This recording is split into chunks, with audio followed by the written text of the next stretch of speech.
পিছে কপালতে একো এটা নাই। জীৱন গাড়ী নচলে খালি বুকে ভাই, পইচা বিনে জীৱনৰ কোনো গতি নাই।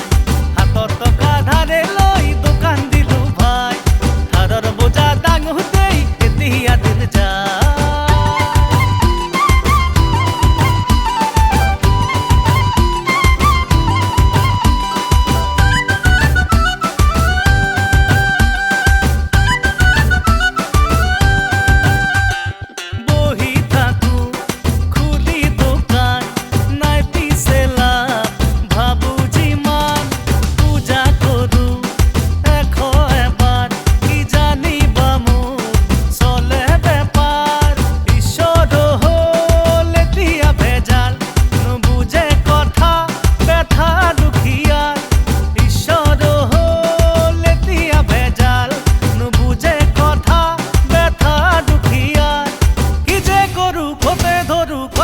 ভেজাল কৰিছো মিনতি প্ৰভু ফুলোৱা কপাল, জীৱন গাড়ী নচলে খালি বুকে